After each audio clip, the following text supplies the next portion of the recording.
एक छोटा सा कस्बा था, नाम था बंसीपुर। उस कस्बे के एक कोने में सड़क के किनारे पेड़ के नीचे एक बूढ़ा मोची बैठा करता था। नाम था शामू चाचा।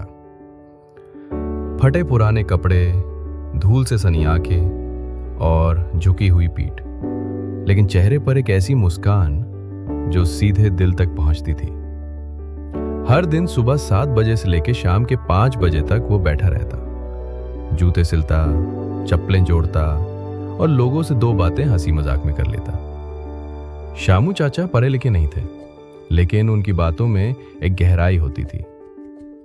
जब कोई युवा उनके पास आता, वो कहते, बेटा, मेहनत वो आईना है जिसमें किस्मत खुद को संवारती है।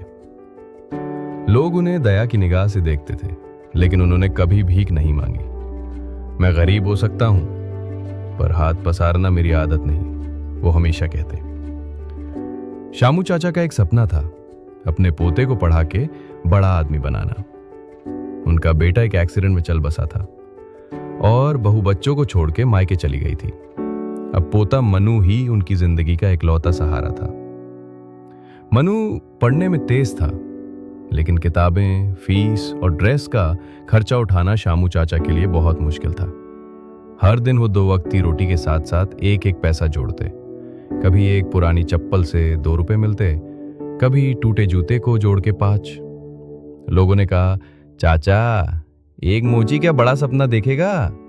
बच्चे को दुकान पे बैठा दो, काम सिखाओ।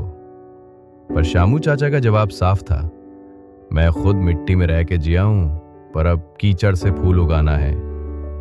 एक बार बारिश बहुत तेज हुई, 2 दिन तक काम बंद रहा, घर में खाना नहीं था।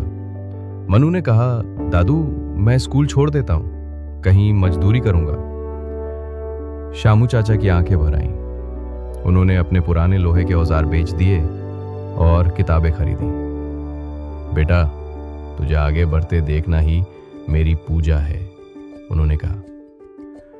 समय बीतता गया। मनु ने गांव का स्कूल टॉप किया। उसके बाद उसने छात्रवृत्ति से शहर के कॉलेज में दाखिला लिया। शामू चाचा ने अपनी उम्र से ज्यादा मेहनत की। उनकी उंगलियां छिल जाती थीं, पीठ दर्द करती थी, पर वो एक दिन भी काम से पीछे नहीं हटे। फिर एक दिन एक रिपोर्टर गांव आया। उसने देखा पेड़ के नीचे एक बूढ़ा मोची बैठा है, लेकिन उसकी दुकान पे मनु की तस्वीर लगी है, बंसीपुर का पहला इंजीनियर मनु श्याम। रिपोर्टर ने चाचा से पूछा, चाचा, आपने बेटे की तरह पोते को पाला, कैसे कर लिया ये सब? शामू चाचा बोले, सपना बड़ा हो तो नींद अपने आप भाग जाती है, मैंने बस अपना फर्ज निभाया। ये वीडियो वायरल हो गया। अगले हफ्ते मनु की कंपनी से लोग गांव आए और चाचा के लिए एक छोटी सी दुकान गिफ्ट की। पक्की दीवारें, छत और एक कुर्सी।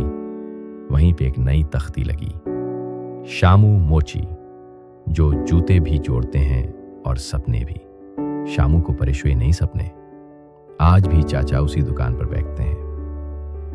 अब उम्र ज्यादा हो गई है, काम थोड़ा कम करते हैं, लेकिन जब भी कोई बच्चा वहां आता है, वो उसकी पीठ थपथपा कर कहते हैं, बेटा, हालात कैसे भी हों, अगर दिल में आग हो तो चप्पल सिलने वाला भी इंजीनियर बना सकता है। इस तरह था, गरीब होना गुनाह नहीं, हार मान लेना गुनाह है। अगर हौसला हो तो मोची के फटे छप्पर से भी एक इंजीनियर निकल सकता है।